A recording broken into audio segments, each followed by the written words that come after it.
রহস্য, রোমাঞ্চ এবং ভৌতিক গল্পের সংকলন নিয়ে আমাদের এই বিশেষ উপস্থাপনা গল্পের খাতা। আজ আপনাদের জন্য নীলাঞ্জন চট্টোপাধ্যায়ের লেখা গল্প সত্যবানের পল্টন। গল্প পাঠে স্বরূপদা এবং আমি এস। শুরু হচ্ছে আজকের গল্প সত্যবানের পল্টন।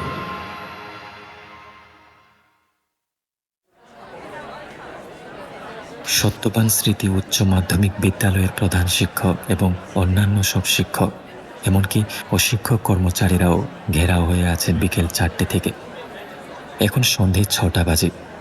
ক্লাস 9 থেকে 11 পর্যন্ত মোট 40 জন ছাত্র এবারের বার্ষিক পরীক্ষায় অকৃতকার্য হয়েছে। সেই সব ছাত্রদের অভিভাবকেরা এলাকার আরও অনেক লোকজনকে নিয়ে প্রধান শিক্ষকের ঘরে অবস্থান বিক্ষোভ শুরু করেছে। তাদের দাবি হলো, যারা ফেল করেছে তাদের প্রত্যেককে পাশ করিয়ে উপরের ক্লাসে তুলে দিতে হবে। ঘণ্টা 2 ধরে চলছে প্রধান শিক্ষক বিমলবাবুর সঙ্গে ঘেরাওকারীদের জোর বাদানুবাদ। বিমলবাবু বারবার একই কথা বলে চলেছেন, আপনারা আমার কথা একটু বোঝার চেষ্টা করুন। যারা পাশ করতে পারেনি তাদের আবার কিভাবে প্রমোশন দেব? তাহলে তো পরীক্ষা নেওয়ার কোনো মানেই হয় না। কিন্তু কে শুনে কার কথা? একসঙ্গে অনেকে চিৎকার করে বলতে লাগলো, যুক্তিতর্কের কথা আমরা শুনতেই চাই না। যারা ফেল করেছে তারা কি ফেল করা ছেলেই নয়? সব দোষ টিচারদের। তারা মন দিয়ে খাতা দেখেননি, আর অনেককে তো ইচ্ছে করে কম নাম্বার দিয়ে ফেল করে দেওয়া হয়েছে। আমাদের দাবি থেকে আমরা নড়ছি না। ফেল করা ছাত্রদের সবাইকে পাস করাতে হবে। আপনাকে আমাদের কথা দিতেই হবে। আপনি কথা না দিলে আমরা আজ সারা রাত সবাইকে ঘেরাও করে রাখবো। আবার একজোট বাদানুবাদ, হয় হট্টগোল। বিমলবাবু কিছুতেই এমন অন্যায় দাবি মেনে নেবেন না। এর মধ্যেই ঘর কাঁপিয়ে স্লোগান উঠল, আমাদের দাবি মানতে হবে, মানতে হবে, আমাদের সংগ্রাম চলবে। এভাবে আরও 1 ঘন্টা কাটল। বাইরে অন্ধকার নেমে এসেছে, শুধু এই ঘরে টিমটিমে আলো। এত লোকের চলাফেরা, কথাবার্তা, কানের কাছে মশার বিনবিন। বিমলবাবুর অসহ্য লাগছিল।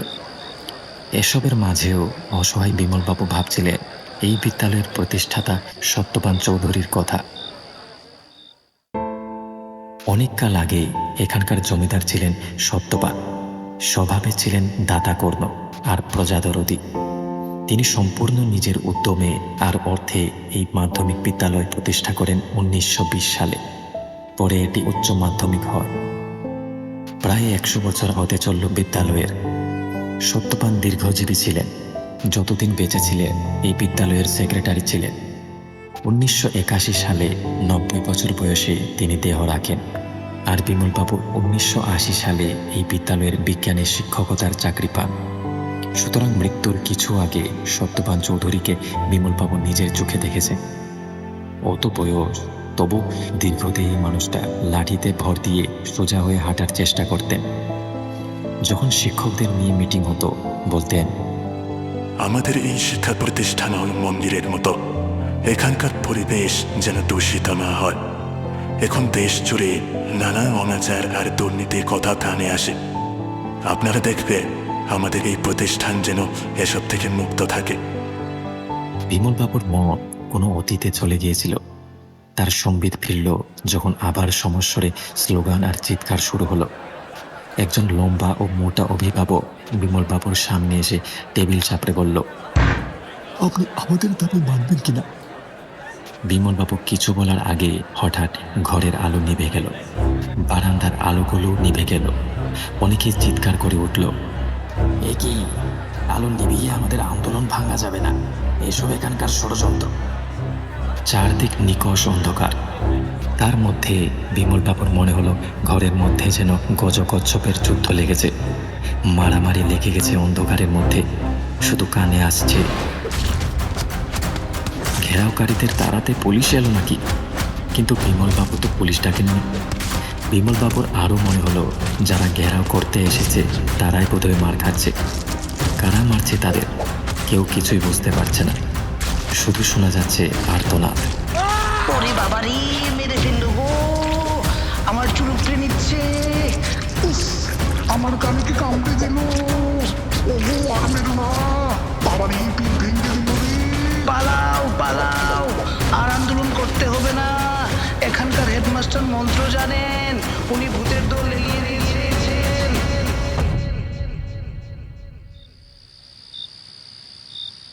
বিমলবাবু ও অন্যরা বিস্ময়ে হতবাক। এসব কি ঘটছে কিছুই বোঝা যাচ্ছে না। হঠাৎ সবাইকে অবাক করে আলো জ্বলে উঠল। হাঁপ ছেড়ে বাঁচলেন সবাই। কিন্তু কি অবাক কাণ্ড! যারা অন্যায় দাবি নিয়ে ঘেরাও করতে এসেছিল তারা সব পিঠ টান দিয়েছে। একজনও নেই। ঘরের মেঝেতে পড়ে আছে কয়েক পাটি জুতো, ছেঁড়া ফেস্টুন, একটা ভাঙ্গা ছাতা। বাংলার স্যার প্রভাসবাবু বললেন, সব কিছু কীরকম অলৌকিক মনে হচ্ছে না?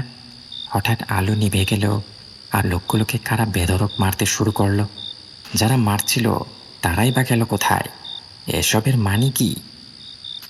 বিমলবাবু হাই চেপে বললেন, মানে জেনে কি লাভ? পৃথিবীতে কত কি ঘটছে, সব কিছুর মানে কি আমরা বুঝতে পারি? শুধু একটা কথা মনে রাখবে, আমাদের একজন রক্ষাকর্তা আছে। আমাদের স্কুলের পরিবেশকে তিনি কোনোদিন নষ্ট হতে দেবেন না। আমারও ভয় কেটে গেছে। অন্যায় দাবি নিয়ে যত আন্দোলনে হোক, মাথা নিচু আমি করব না। রাত অনেক হলো, চলুন সবাই এবার বাড়ি ফেরা যাক। নির্জন মেঠো পথ ধরে বিমলবাবু একা সাইকেল স্টেশনের দিকে যাচ্ছিলেন। লোকাল ট্রেন ধরে বাড়ি ফিরবে।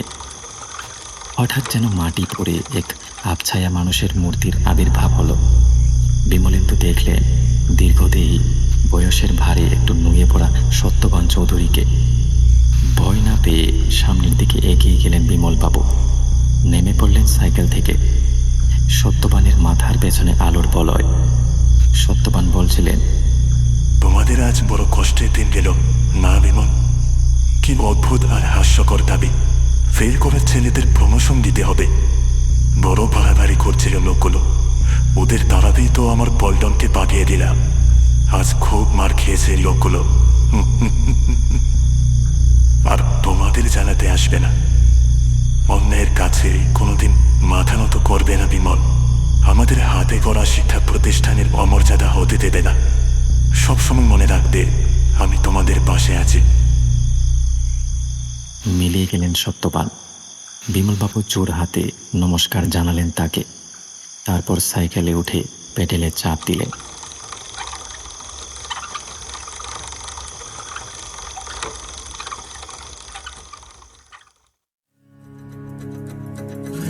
বন্ধুরা, আপনারা যদি চ্যানেলে নতুন এসে থাকেন অথবা চ্যানেলটিকে এখনো সাবস্ক্রাইব না করে থাকেন, তাহলে অবশ্যই সাবস্ক্রাইব করে রাখুন।